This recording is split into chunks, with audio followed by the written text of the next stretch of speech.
Hello guys, and welcome back to a sequel to the Dun Lyon video, essentially.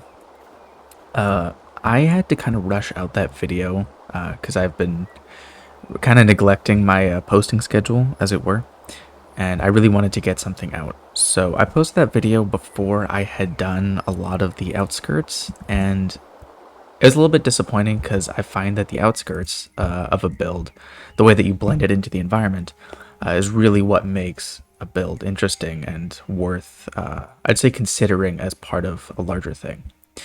So I want to show you that Dun Lyon now has its own path here that leads into this little kind of cobblestone wall that encircles about half the village, the half you would care about, really. If we come inside the little village boundaries, you can see that this is a pretty small place.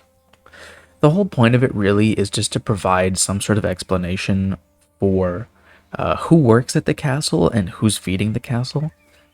Obviously, Somerton is over there, and Somerton produces a lot of vegetables and grains and stuff like that.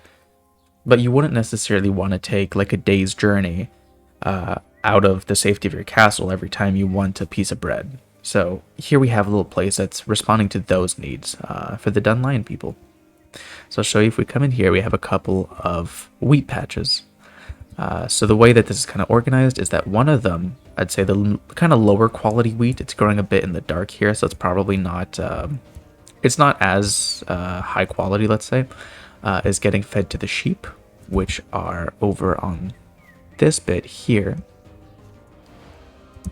And a cow snuck in. Okay, ignore the cow. And it's also getting fed to this mule here. And on the other hand, this nicer wheat is getting turned into it's getting turned into dough to be fired in this little oven, and that's how we're making bread.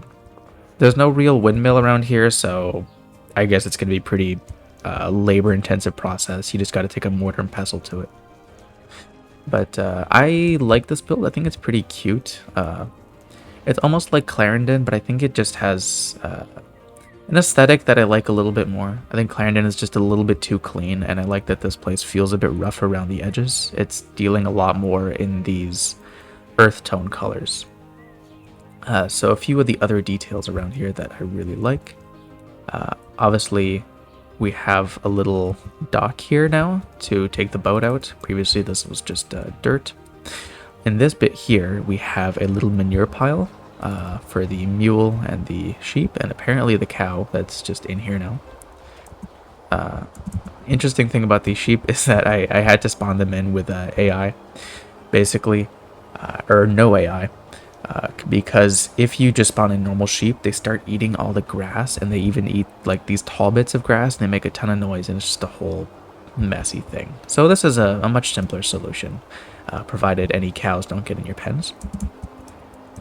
Over here, we have a small area where you could fish, or potentially, if you were going to butcher one of the sheep, you could, you know, kind of dump the wet bits into here. And another detail I like is that over here, there's a little heartbreak potsherd that, to me, kind of implies that, well, somebody's been going on some unsuccessful amorous adventures. Some of the more interesting details I'll point out. If we come in here, I've gone away from using normal beds, and I've gone toward using these the same kind of bed style that I used up in the castle. Just to make it a bit bigger, because the idea is that everyone's sleeping in the same bed, so you'd imagine that it has to be a pretty big bed. You can even see here that this table for eating dinner on, you would have to sit one person here, probably another person on this edge of the bed, and another person here on this little stool.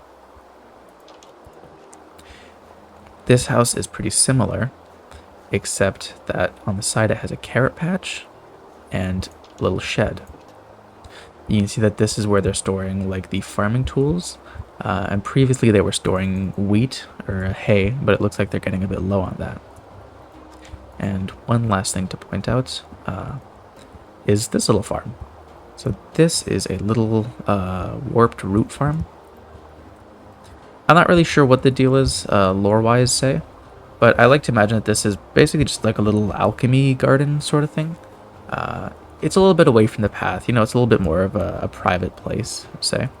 But yeah, let's just have a little kind of an odd crop. I think every every build needs something just a little bit odd in it. You know, spice of life. You can also imagine that that's what they're using to dye the banner, or the flag rather, that flies at the top of Dun Lyon here.